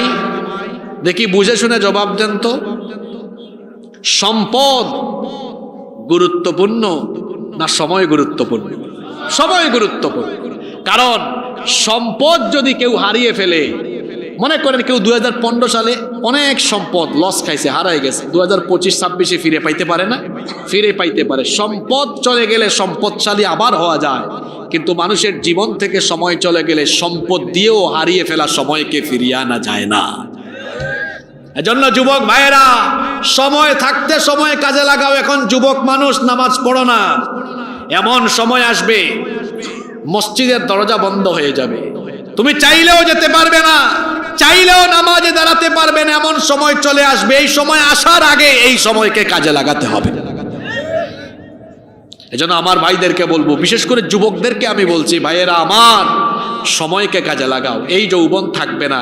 এখানে কত মানুষকে আমি দেখতে পাচ্ছি যাদের চুল দাড়ি পেকে গেছে, সাদা হয়ে গিয়েছে, ওনারাও একদিন যুবক ছিলেন। এই যৌবন থাকবে না, এটা ফুরিয়ে যাবে। এটা চলে যাওয়ার আগে কাজে লাগাতে হবে। সময়কে কাজে লাগান, নইলে এই সময় একদিন আপনার জন্য কঠিন হয়ে যাবে। আমরা সময়কে কাজে লাগাতে রাজি আছি তো? জোরে বলেন, রাজি আছি তো? জাহান্নামীদেরকে এইভাবে করে শাস্তি দেওয়া হবে, জাহান্নাম থেকে তারা রেহাই পাবে না। অন্যদিকে জান্নাতীরা বড় আনন্দে থাকবে, আমলনামা পাবে তারা কোন হাতে? কষ্ট হচ্ছে নাকি আপনাদের? বলেন তো দেখি। একটু আগে বলেছিলাম জান্নাতীরা আমলনামা পাবে কোন হাতে? ডান হাতে আমলনামা পেয়ে তারা তো আনন্দিত, বলবে হায় হায় হায়, দুনিয়াতে তো কষ্ট করেছি, 5 ওয়াক্ত নামাজ আদায় করেছি, আব্বা আম্মার খেদমত করেছি, হালাল খেয়েছি, হারাম খাই নাই, হারাম পথে চলি নাই, অন্যায় পথে চলি নাই, যত ভালো কাজ করেছি সব এই আমলনামায় লেখা আছে না নাই? আসতে বলবেন না, জোরে বলেন, আছে না নাই? জান্নাতীরা এবার এই আমলনামা দেখে খুশি হয়ে যাবে। এবার ফেরেশতারা এসে বলবে আসেন আসেন। জান্নাতীরা জান্নাতি ফেরেশতাদেরকে, জান্নাতি ফেরেশতারা এবার অভ্যর্থনা জানাবে, রিসিভ করবে। তারা সালাম দিয়ে জান্নাতের মধ্যে গ্রহণ করে নিবে। তারা বলবে সালামুন আলাইকুম তিবতুম ফাদখুলুহা খালিদিন। সালাম আপনাদেরকে, সালাম সালাম, আসেন আল্লাহর জান্নাতে চিরদিনের জন্য ঢোকেন। আল্লাহ এদের কাতারে আমাদেরকে শামিল করে দিন। একটু আমিনও কইতে পারেন, আরো আসতে বলেন আমিন। জান্নাতীরা যখন জান্নাতে ঢুকবে, অন্য একটা হাদিস আমার মনে পড়ে গেল, আল্লাহর নবী বলেছেন জান্নাত এখান থেকে 40 বছরের দূরত্ব। এতটুকু দূরে থাকতে জান্নাতীদের নাকের ডগায় জান্নাতের সুগন্ধ এসে লাগতে থাকবে। জান্নাতীরা জান্নাতে ঢুকেই আল্লাহর শুকরিয়া আদায় করে বলবে ওয়াকালুল হামদুলিল্লাহিল্লাযী সাদাকানা ওয়াদাহু ওয়া আওরাসানাল আরদা নাতাবাওয়াউ মিনাল জান্নাতি হাইথু নাশা ফানি'মা আজরুল আমিলিন। বলবে আল্লাহ সব প্রশংসা তোমার, এত বড় আশ্চর্যজনক জান্নাত আমাদেরকে দিয়েছো, আমাদের সাথে যে ওয়াদা করেছে সেই ওয়াদা পূরণ করে তুমি আমাদেরকে প্রতিশ্রুত জান্নাতের মালিক বানিয়ে দিয়েছো। সুবহানাল্লাহ পড়েন। জান্নাতীরা জান্নাতে ঢুকবে, মেহমানদারি কেমন হবে? এই যে আজকে আমার ভাইয়ের নাম কি জানি বলে গেলাম, এমদাদ ভাই, তাদের ঘরে তারা এত আয়োজন করেছে, কিন্তু আমার যে সাইজ দেখছেন আমি তো খাইতে পারি না। এই যে আপনাদের বাড়িতে মেহমান আসলাম, মেহমানদারি করলেন, আপনাদের বাসায় মেহমান আসে, মেহমানদারি করেন না আপনারা? করেন। জান্নাতীরা আল্লাহর মেহমান। কার মেহমান? আল্লাহ মেহমানদারি করবেন। প্রথম আইটেমটা, প্রথম মেনুটা কি হবে? প্রথম মেনু, প্রথম খাবার, প্রথম যে ডিশ বা আইটেমটা দেওয়া হবে সেটা হলো, আল্লাহর নবী বলেছেন জান্নাতীদেরকে সর্বপ্রথম মাছের কলিজা ভুনা করে তাদের সামনে রাখা হবে। কিসের কলিজা? এটা হবে জান্নাতীদের প্রথম খাবার। তবে ভাবিয়েন না খাবার দাবার কি কম কম থাকবে নাকি? শুরুতে দেখি একটা মাছের কলিজা ভুনা, না কম থাকবে না, সবই থাকবে। চিকেন থাকবে, সেখানে চিকেন থাকবে, বিফ থাকবে, মাটন থাকবে, বারবিকিউ ডিনার পার্টিও হবে। শুধু তাই নয়, ফিশ পার্টিও হবে। তাই নয় শুধু, সেখানে আবার পাখির গোশত থাকবে, ওয়ালাহ মিন তাইরিম মিম্মা ইয়াশতাহুন। যে ধরনের পাখির গোশত বান্দা চাইবে, চাওয়া মাত্রই সামনে হাজির হয়ে যাবে। সুবহানাল্লাহ। দেখছেন মাছ মাংস পাখি এগুলো শুনে অনেকের জিহ্বা দিয়া পানি বেরোয়া শুরু হয়ে গেছে। সামনের গুলা শুনলে এরা কি করবে? এইরকম করে খাবার আর খাবার, ফ্রুটসও থাকবে, ফলমূলও থাকবে, লাহুম ফিহা ফাকিহাতুন ওয়া লাহুম মা ইয়াদউন। যে ধরনের ফলমূল চাইবে সে ধরনের ফলমূল চাওয়া মাত্র হাজির হয়ে যাবে। রেস্টুরেন্টে গেলে দেখবেন, চাঁপাইনবাবগঞ্জ রাজশাহীতে গেলে আপনি রেস্টুরেন্টে ঢুকলে দেখবেন খাবারের অর্ডার করলে সাথে সাথে পাওয়া যায় নাকি? কিছুক্ষণ অর্ডার করার পরে কিছুক্ষণ অপেক্ষা করতে হয়, কিন্তু জান্নাতে কোনো অপেক্ষা করা লাগবে না। বান্দা যখনই চাইবে, চাওয়া মাত্রই সেই খাবার তার সামনে পরিবেশন হয়ে যাবে। সুবহানাল্লাহ। জান্নাতীরা ফলমূল খেতে থাকবে, আপেল থাকবে, আঙ্গুর থাকবে, বেদানা থাকবে। বাংলাদেশে যা যা খেয়েছেন, পৃথিবীতে যা যা খেয়েছেন সবই থাকবে। আবার যা খান নাই, দেখেন নাই, এগুলাও থাকবে। কিন্তু আমরা তো জাতে মানুষ, আমাদের মধ্যে এমন এমন স্বভাব আছে, আমরা মাঝে মাঝে মাঝে মাঝে অতিরিক্ত কথা বলি। জান্নাতীরা যখন দেখবে আম আছে তো বলবে, আল্লাহ চাঁপাইনবাবগঞ্জের মানুষ এত আম খাইছি, জান্নাতে আবার আম দিছো কেন? কাঁঠাল তো আছে, কাঁঠাল খাইছি দুনিয়া, এখন আবার দিয়েছো কেন? এটা কিন্তু কোরআনের আয়াত। শুনেন, আল্লাহ বলছেন, কুল্লামা রুজিকু মিনহা মিন সামারাতির রিজকান ক্বালু হাযাল্লাযী রুজিকনা মিন ক্বাবলু ওয়া উতু বিহি মুতাশাবিহা। এগুলো তো আমরা আগেও খেয়েছি, এখন আবার দিয়েছো কেন? আল্লাহ তখন বলবেন, দুনিয়ায় যে খেয়েছো এগুলা তো সব সময় টাটকা পাও নাই। বলেন তো, দুনিয়াবি খাদ্যের মধ্যে ভেজাল আছে না নাই? আর ভেজাল খাইতে খাইতে বাঙালি এমন অভ্যস্ত হয়েছে, ভেজাল না খাইলে অসুস্থ হয়। এত ভেজাল খায়, ভেজাল খাইতে খাইতে অবস্থা খারাপ। আল্লাহ বলবেন, দুনিয়ায় যা খেয়েছে এগুলোর অনেকগুলোতে ভেজাল ছিল, কিছু হয়তো ফ্রেশ ছিল। আর সবচেয়ে বড় কথা হলো, তুমি দুনিয়াতে যা খেয়েছো প্রতিটা খাদ্যে, প্রতিটা ফলের মধ্যে এক রকমের স্বাদ না দুই রকমের স্বাদ? আমের মধ্যে আমের স্বাদ, কাঁঠালের মধ্যে কাঁঠালের স্বাদ। কোনোদিন কি কাঁঠালের মধ্যে আমের স্বাদ পাইছেন নাকি? মাছের মধ্যে মাছের স্বাদ, গোশতের মধ্যে গোশতের স্বাদ। এইরকম করে এক একটা ফলে আমি এক এক রকমের স্বাদ দিয়েছি। কিন্তু বান্দারে শোনো, জান্নাতে যে ফলমূল আছে, এক নাম্বার কথা হলো এখানে কোনো ভেজাল নাই, ফ্রেশ আর টাটকা। আর দুই নাম্বার কথা হলো, দুনিয়ার প্রতিটা ফ্রুটসের মধ্যে, ফলের মধ্যে আমি আল্লাহ মাত্র একটা স্বাদ দিয়েছি। আর বেহেশতের প্রত্যেকটা আইটেম ফলের মধ্যে আমি আল্লাহ 70 রকমের স্বাদ দিয়ে দিয়েছি। কত রকমের? এই রকম করে জান্নাতীরা জান্নাতে খাবার দাবারের নিয়ামতে থাকবে। শুধু তাই নয়, ওয়াসাকাহুম রাব্বুহুম শারাবান তাহুরা, পবিত্র পানীয় দেওয়া হবে। 4 রকমের ঝর্ণাধারা একসাথে বহমান হয়ে থাকবে। আল্লাহ বলেছেন, মাতালুল জান্নাতিল্লাতী ওয়াইদাল মুত্তাকুন, মুত্তাকিদের জন্য যে জান্নাতের ওয়াদা করা হয়েছে সেটার উপমা হলো এমন। আল্লাহ বলেছেন, ফিহা আনহারুম মিন মাইন গায়রি আসিন, সুমিষ্ট স্বচ্ছ পানির ঝর্ণাধারা বহমান থাকবে। 1-2 লিটার পানি নয়, একেবারে স্বচ্ছ সুপীয় পানির ঝর্ণাধারা আল্লাহ বহমান করে দিবেন। সুবহানাল্লাহ। শুধু তাই নয়, ওয়া আনহারুম মিন লাবানিল লাম ইয়াতাগায়্যার তা'আমুহু, শুধু তাই নয়, এমন দুধ যে দুধের স্বাদ কখনো নষ্ট হয় না, পরিবর্তন হয় না, এমন দুধের ঝরনা বহমান করে দেওয়া হবে। আচ্ছা আপনারা বলেন তো, আপনার বাড়িতে যদি গাভী থাকে, দুধ দোহন করে আজকে রাখেন, কালকে বা পরের দিন কি দুধ থাকবে নাকি? দুধ থেকে কি হয়? কি হয়? দধিও তো হয়, ঘি হয়, হয় কি হয় না? দুধ আর দুধ থাকে না, সময় গেলে এটা ঘি হয়ে যায়। সময়ের পরিবর্তনের সাথে সাথে দুধ এক সময় দই হয়ে যায়। কিন্তু আল্লাহ বলেছেন, এমন এক দুধের ঝরনা জান্নাতীদের জন্য বহমান করব, দুধ দুধই থাকবে, স্বাদ কখনো পরিবর্তন হবে না। সুবহানাল্লাহ। 3 নম্বরে আল্লাহ বলেছেন, ওয়া আনহারুম মিন খামরিল লাযযাতিল লিশশারিবিন, মদের ঝরনাও বহমান থাকবে। বলবেন হুজুর এটা কি কইলেন? মদ তো জানি আমরা হারাম। দুনিয়ার মদ এগুলা হারাম, কারণ এগুলা পান করলে মানুষের সেন্স ঠিক থাকে না, বউরে গিয়া মা ডাকে, সেন্সলেস হয়ে যায়, তার মাথা ঠিক থাকে না। কিন্তু জান্নাতে সেই শরাবের ভেতরে অপবিত্র কিছু থাকবে না। আল্লাহ বলেছেন লা ফিহা গাউলু ওয়ালা হুম ইউনজাকুন, আল্লাহ বলেছেন সেই পানীয়ের ভেতরে কোনো ধরনের এমন কিছু থাকবে না যেটা পান করলে পরে সেন্স বিলুপ্ত হয়, এমন কিছুই থাকবে না, বরং এটা পান করলে, গ্রহণ করলে পরে শারীরিক শক্তি আরো বহু গুণে আল্লাহ বাড়িয়ে দিবেন। এরপরে 4 নম্বর হলো আল্লাহ বলেছেন ওয়া আনহারুম মিন আসালিম মুসাফফা, স্বচ্ছ সুমিষ্ট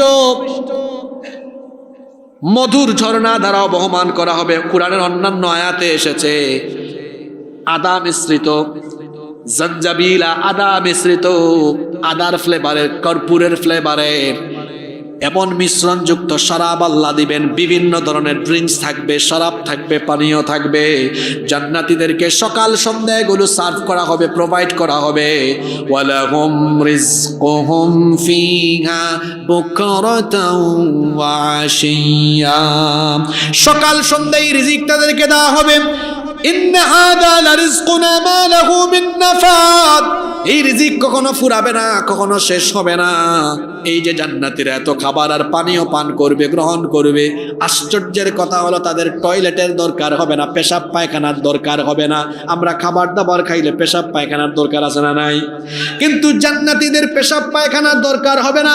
আপনারা মনে মনে ভাবতে পারেন হুজুর আল্লাহ তো এখানে কাম একটা করেই রাখছেন, পেশাব পায়খানা হবে না, তার মানে সবাই যেন কম কম খাইতে পারে, হজম হবে, এগুলা কেমনে? আল্লাহর নবী বলেছেন জান্নাতীদের মুখে থুতু জমবে না, নাকের মধ্যে ময়লা হবে না, এবং পেশাব পায়খানার দরকার হবে। জান্নাত তো পবিত্র জায়গা, টয়লেট সেখানে থাকলে তো জায়গাটা নাপাক হতে পারে। এজন্য আল্লাহর নবী বলেছেন জান্নাতীরা খাবার দাবার পানীয় গ্রহণ করলে পরে একটা ঢেকুর দিবে, ঢেকুরের মাধ্যমে খাবার হজম হবে, আর কোনো দুর্গন্ধ বের না হয়ে সুগন্ধ, মেশকের সুগন্ধ বের হতে থাকবে। এই যে জান্নাতে এত এত নেয়ামত, নেয়ামতের তো অভাব নাই। তবে জান্নাতে কিন্তু আবার 3টা জিনিস নাই। কথা বুঝে থাকলে বলেন জান্নাতে কয়টা জিনিস নাই? 3টা জিনিস জান্নাতে নাই। বলবেন হুজুর জান্নাত তো প্রাপ্তির জায়গা, সেখানে নাই আবার কি? 3টা জিনিস জান্নাতে নাই। এর মধ্যে একটা হলো, 1 নম্বর হলো জান্নাতের ভেতরে মাথা ব্যথা, পেট ব্যথা, শরীর ব্যথা, ডায়াবেটিক্স, ক্যান্সার, আলসার, গ্যাস্ট্রিক, বিভিন্ন যে রোগ আছে, জান্নাতের মধ্যে কোনো রোগ বালাই থাকবে। জান্নাতে যারা যাবে চিরকাল তারা সুস্থ জীবন লাভ করবে। জান্নাতে কোনো অসুস্থতা থাকবে না, রোগ বালাই থাকবে না। 1 নাম্বার জানলাম আমরা জান্নাতের ভেতরে কোনো রোগ বালাই নাই। 2 নাম্বার হলো জান্নাতের ভেতরে কোনো বার্ধক্য নাই। কোনো বুড়া মানুষ, বয়স্ক মানুষ জান্নাতে যাবে না। এখানে বয়স্ক বাবারা হয়তো মনে মনে ভাবছেন বয়স্ক মানুষ যদি জান্নাতে না যায় আমাদের অবস্থা কেমন হবে? আল্লাহর নবী বলেছেন যে বয়সেরই মানুষ হোক না কেন, জান্নাতে যখন সে ঢুকবে তখন আল্লাহ সকল জান্নাতীদেরকে 30 বছরের ভরা যৌবন দিয়ে জান্নাতে ঢুকাবেন। কোনোদিন বুড়া আর হবে না, চিরকাল জোয়ান, চিরকাল যুবক থাকবে। সুবহানাল্লাহ পড়বেন না? কয়টা জিনিস জান্নাতে নাই? 3টা। জোরে বলেন কয়টা?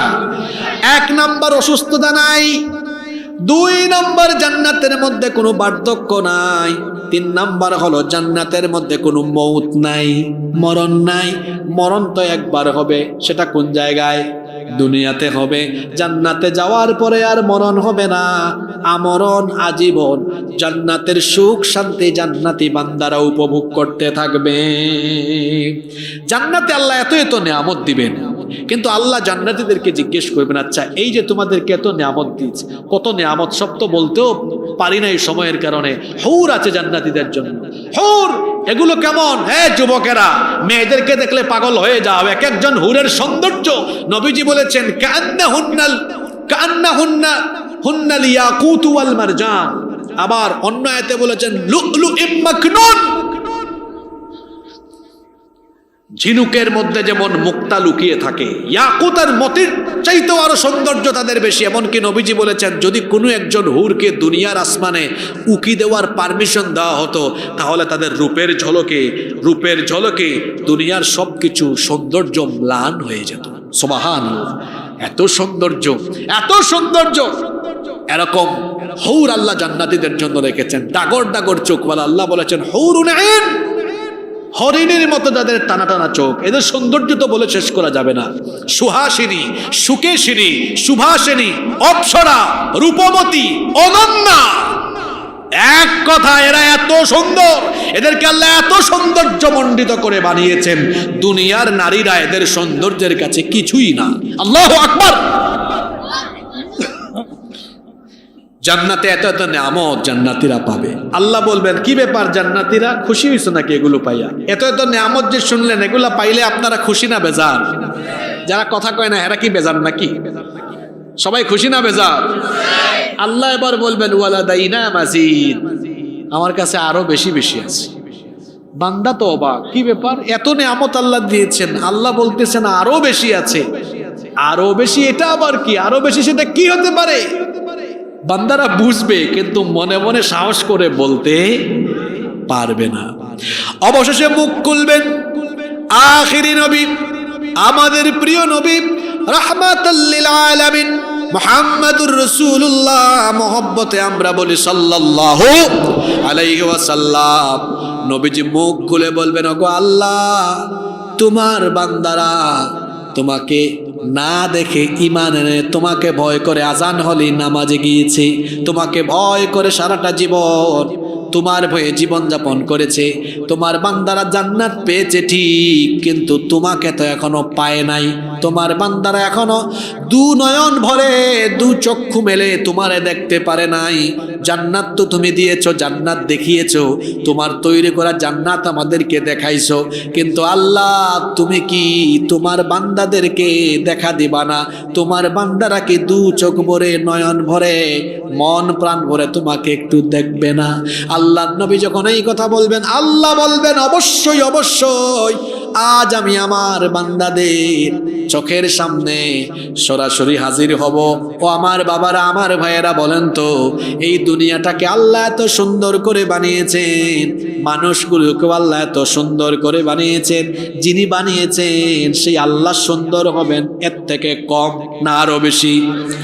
দুনিয়া সুন্দর, মানুষ সুন্দর, আসমান সুন্দর, জমিন সুন্দর, সুন্দরে সুন্দরে পাল্লা, জানি না কত সুন্দর তুমি আল্লাহ, জানি না কত সুন্দর তুমি আল্লাহ।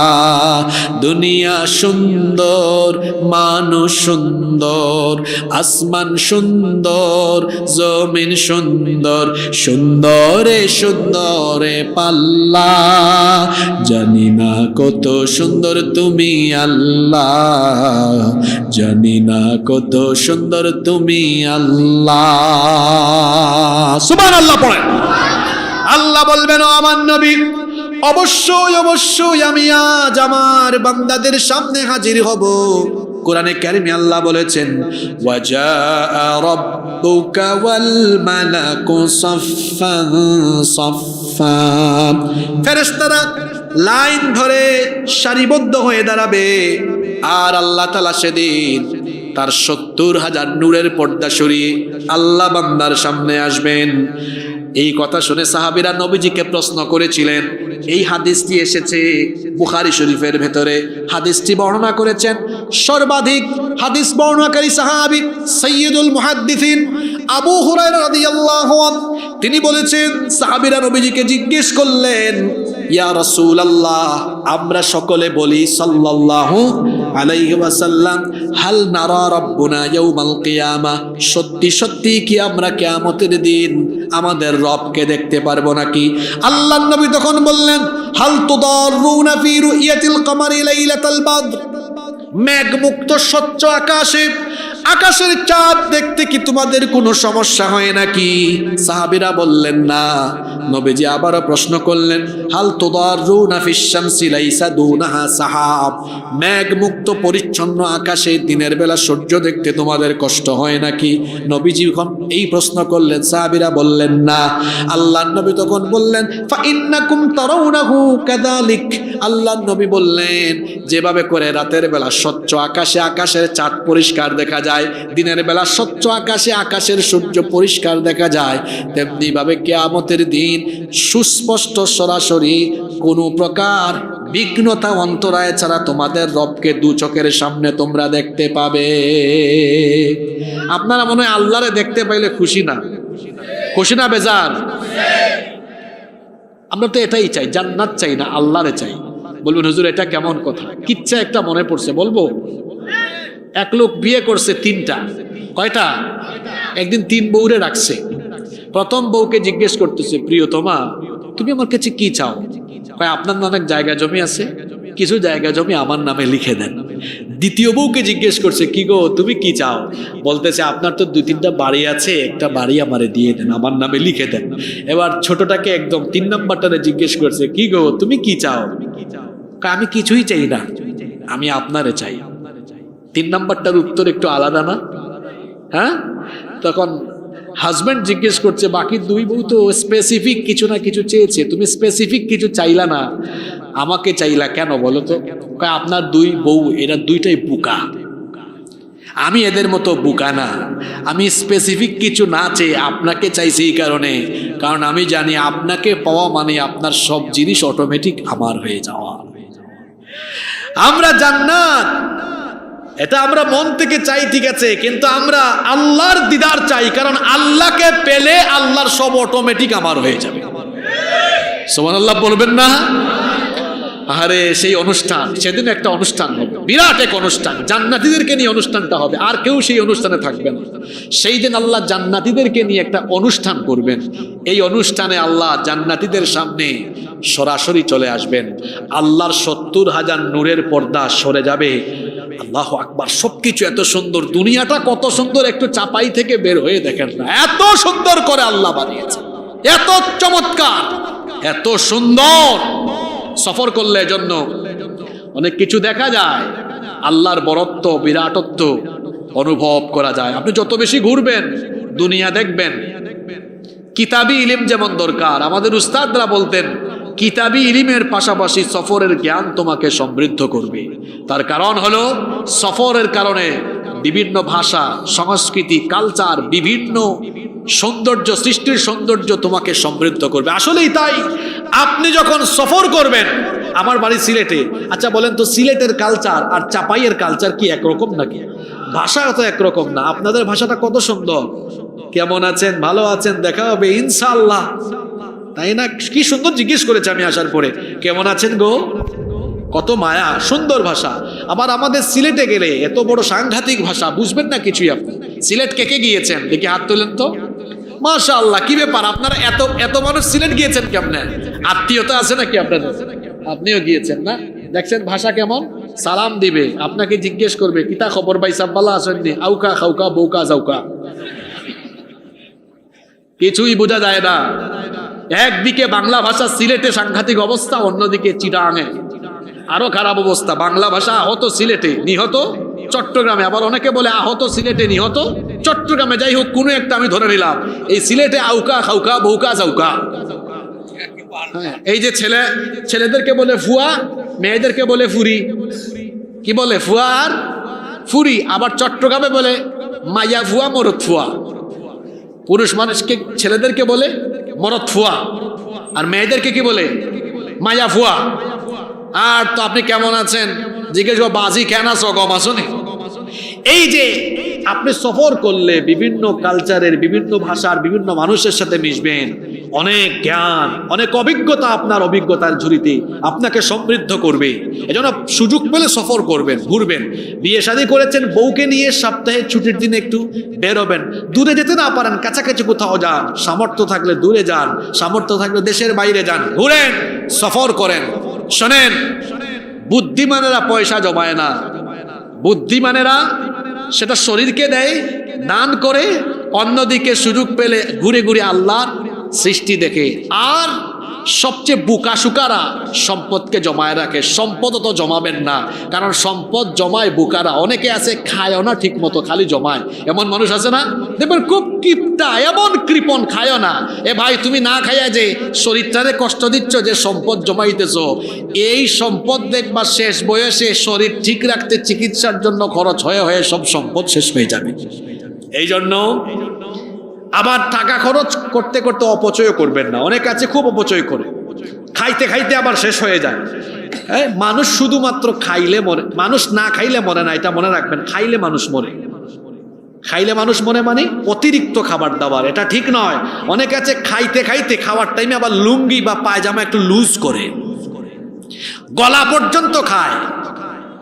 এটা কি রসুলের সুন্নাহ হইল নাকি? জোরে বলেন। রসুলের তরিকা মানলে কোনোদিন পেট বড় হবে না। এক ভাগ পেটের খালি রাখবেন, একটু ক্ষুধা যেন থাকে না। খাইতে খাইতে পরে নিঃশ্বাস ফেলতে পারে না, এমনে পড়ে থাকে, শ্বাস আসেও না যায়ও না। তোরে এত খাবার খাইতে কে বলছে? প্রত্যেক নবীদের বুক ছিল উঁচা, বুকের চেয়ে পেট ছিল নিচা, তারা ছিলেন সুঠামদেহী। কারণ খাবার দাবার এবং সুশৃঙ্খল জীবনযাপন তাদের মধ্যে ছিল। আমাদের অনেকের মধ্যে শৃঙ্খলা নাই, খাদ্যাভ্যাস ঠিক নাই, তারপরে শৃঙ্খলা নাই, জীবনযাপন ঠিক নাই, অপরিচ্ছন্ন নোংরা জীবনযাপন করে, খাবার দাবারে ব্যালেন্স নাই, খাইতে খাইতে খাইতে খাইতে শেষ। খাবার দাবার খাদ্যাভ্যাস ঠিক করতে হবে, জীবনযাপনে ভারসাম্য নিয়ে আসতে হবে, জীবনযাপনে ভারসাম্য নিয়ে আসতে হবে। এত বেশি খাইতে খাইতে শেষ হয়ে যায়। 40 বছর পর্যন্ত খাবার দাবার যা খান খান ঠিক আছে, কিন্তু এরপরে আস্তে আস্তে সব কন্ট্রোলে নিয়ে আসিয়েন, নইলে অবস্থা খারাপ হয়ে যাবে। অনেক যুবকের আছে, এরা রাত 3টা 4টা পর্যন্ত মোবাইলে তাহাজ্জুদ পড়ে। কথা বুঝেন নাই? খালি মোবাইল চালায়। কি আব্বাজানরা বলেন তো, আমার আব্বাজানরা ঠিক আছে না? কথা এক একটা চেহারা দেখছেন, গাল ভাঙা গেছে একদম। তুমি যুবক মানুষ, তোমার গাল ভেঙে গেল কেন? আর তোমার চেহারা এত বিচি উঠেছে কেন? এত ব্রণ কেন? চেহারা সুরতের এই অবস্থা কেন?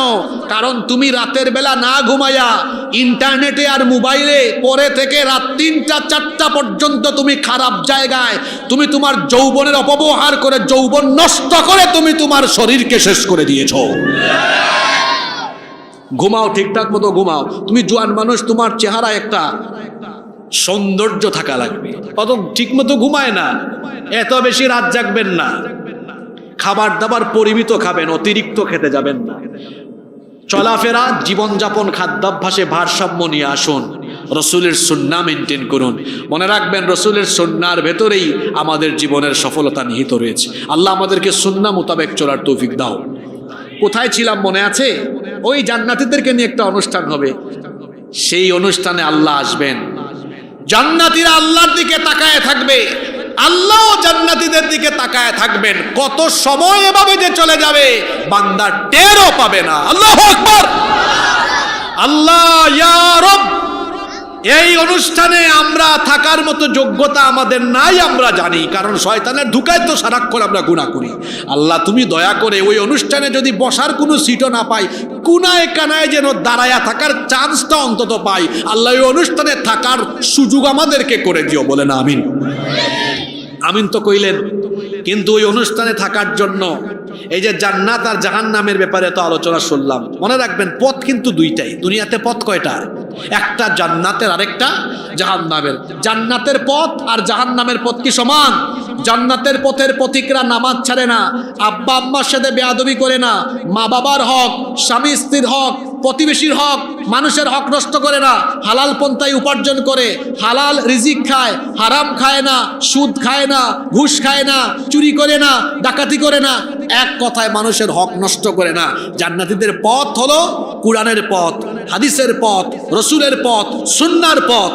আর জাহান্নামীদের পথ হলো শয়তানের পথ। জাহান্নামীদের পথ কার পথ? এই পথে নামাজ নাই, এই পথে ইসলাম নাই, কুরআন নাই, দিন নাই, হালাল নাই। এই পথে আছে শুধু হারাম, পাপ আর গুনাহ। ওই পথ থেকে ফিরে এসে তওবা করে জান্নাতের পথে অগ্রসর হতে কারা কারা রাজি আছেন? 2 হাত তুলে আল্লাহকে দেখান। আল্লাহ আপনাদের হাতগুলো কবুল করেন। তাহলে ওয়াদা করেন তো আজকে থেকে নামাজ ছাড়বেন না। কারা কারা নামাজ ছাড়বেন হাত তুলেন, তাড়াতাড়ি নামান। কারা কারা নামাজ ছাড়বেন হাত তুলেন। সবাই না, দেখেন হাত তুলছে একজন, তালে তালে বেতাল হয়ে গেছে। নামাজ আমরা আদায় করব, সবাই রাজি আছেন? দেখে হাত তুলে আল্লাহকে দেখান তো।